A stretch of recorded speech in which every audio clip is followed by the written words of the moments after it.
Donc il y a un jour un monsieur, il avait 70 ans, 70 ans, il est venu rire chez moi et il me dit « Paul, j'ai perdu mon rire, est-ce que tu penses qu'en venant faire des exercices de yoga du rire, il va revenir ?» Et je dis « Oui, bien sûr, mais il faut jouer le jeu. » Et il a joué le jeu, il est venu rire chez nous pendant 6 mois. Et pendant 6 mois, la seule chose qu'on entendait quand il riait, c'était il n'y a rien qui venait, mais c'était très touchant. Et puis un jour, on a entendu un espèce de grand ah comme ça qui est venu. C'était vraiment très touchant. Et bon, le groupe savait pourquoi il était là, donc le groupe a été vraiment très très porteur. C'était vraiment touchant. Et bien, il a retrouvé son rire, ce monsieur-là. Alors, ce qui est rigolo, c'est qu'il est revenu 2 fois. Et puis on l'a plus vu, je ne l'ai plus jamais vu, mais c'est mission accomplie. Donc oui, on peut vraiment retrouver son rire et réapprendre à rire.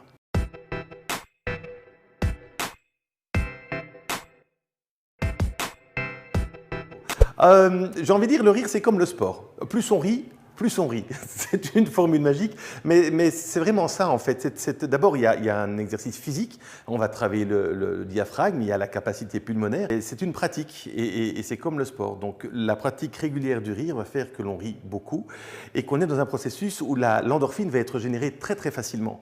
Donc dès que je me mets dans un processus de pratique où je vais faire mon ha ha ha ha ha et que je vais générer de l'endorphine, eh bien forcément je vais me mettre à rire, et le rire va venir beaucoup plus spontanément. Je suis arrivé à un stade où, après 15 ans de pratique régulière de yoga du rire, je ne dois même plus me forcer. Donc moi, je ne passe plus par le rire volontaire pour arriver au rire vrai. Je rigole vrai, entre guillemets, tout de suite, justement parce que cette pratique et ce travail-là le permet.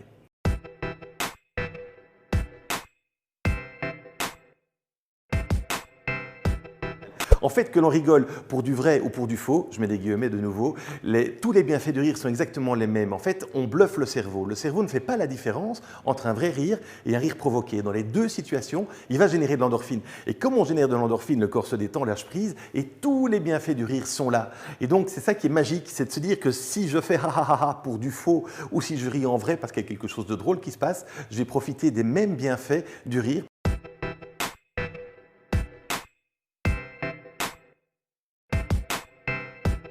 Alors en fait, le rire pour moi c'est un état d'esprit. Donc il y a deux façons, la façon dont moi j'aborde le rire, il y a deux façons. Soit je le fais en club de rire où il y a des gens qui viennent pour profiter des séances de yoga du rire que j'anime.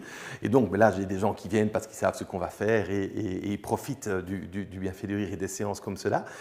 Je travaille en entreprise aussi, où là, c'est les institutions qui mettent en place des processus de prévention du burn-out, de travail pour que les employés soient bien dans leur boulot, des moments de détente. Et à ce moment-là, on va faire des séances de yoga du rire en entreprise. L'énergie est complètement différente que dans un club de rire avec que des volontaires, évidemment, mais ça fonctionne toujours parce que la technique est là. Et puis après, rire, c'est un état d'esprit. Je veux dire, moi, quand je suis dans un bouchon, je rentre à la maison le soir, et je suis dans un bouchon, j'ai deux possibilités. Soit je fais la tronche, soit je ris. Et moi, j'ai l'habitude de rire dans les bouchons, j'ai l'habitude de rire quand je fais mes courses. Quand mes enfants étaient ados, parfois ça les gênait d'ailleurs. Mais donc, si je fais la file à la caisse d'un supermarché, plutôt que d'attendre en râlant parce que ça ne va pas assez vite, je vais me mettre à rire. Et en général, la salle entière, non pas la salle, pardon, la file entière va se mettre à rire, évidemment.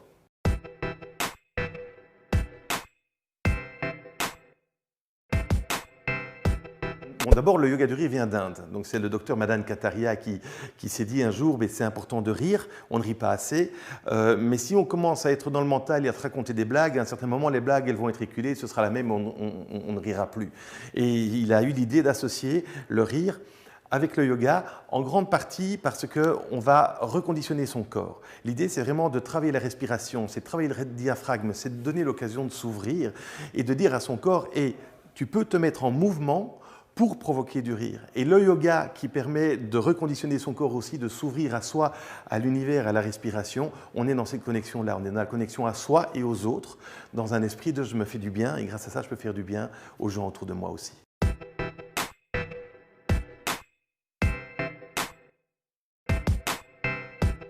Quand on va rire, on va se détendre. En fait, quand on est très stressé, on produit de l'adrénaline. Quand on rigole, on produit de l'endorphine. Et le fait de produire de l'endorphine à côté de l'adrénaline du stress, on va compenser, si vous voulez. Et donc, c'est vraiment un antistresseur naturel, facile, gratuit. J'aime bien raconter l'histoire des fous rires des cimetières. En fait, quand on a un enterrement, c'est très stressant. Notre corps, il dit j'ai besoin d'endorphine, j'ai besoin d'endorphine. Mais pour produire de l'endorphine, il n'y a pas 40 000 possibilités. On peut mettre ses mains sous l'eau chaude, on produit de l'endorphine comme cela, mais dans un cimetière, c'est compliqué. On peut manger du chocolat, mais on n'a pas toujours un morceau de chocolat en poche. On peut faire l'amour dans le cimetière, c'est pas génial. On peut faire du sport dans le cimetière non plus, c'est compliqué. Mais en fait, il reste une chose, c'est le rire. Et donc, c'est ça qui est terrible, c'est que quand on a des fous rires qui sont parfois inconvenants dans les cimetières, en fait, ça veut juste dire une chose, c'est qu'on est en bonne santé et que notre corps, il dit « Hey, j'ai besoin d'endorphine ». Qu'est-ce que je peux faire? Je ris et je craque et c'est ça qui va se passer. Et donc, cet anti-stress-là, c'est un des grands bienfaits du rire et c'est absolument fabuleux. Après, quand on a des insomnies, ben, rire, moi j'ai une amie qui fait des insomnies régulièrement, elle vient dormir chez, enfin pas dormir chez moi, elle vient rire chez moi, elle vient rire chez moi et après avoir fait une ou deux séances de rire, elle va repartir dans des sommeils plus sereins. C'est un anti-stress, ça détend, c'est un antidouleur aussi. Si vous vous cognez le matin, ben, vous pouvez soit râler sur votre tabouret, soit rire, et vous allez voir, vous allez avoir moins mal et moins longtemps. Au niveau social, le rire, c'est génial. Hein. Chaplin a dit, quand on a ri ensemble, on peut vivre ensemble. Donc, je ne suis pas en train de vous inviter à la maison, mais l'idée, c'est aussi de permettre la connexion entre les gens. Et quand on voit ce qui s'est passé il y a une demi-heure, tous ces gens qui ne se connaissent pas et qui rient ensemble, qui rient à l'unisson, on est vraiment dans cette connexion humaine. Et ça, c'est vraiment super intéressant également.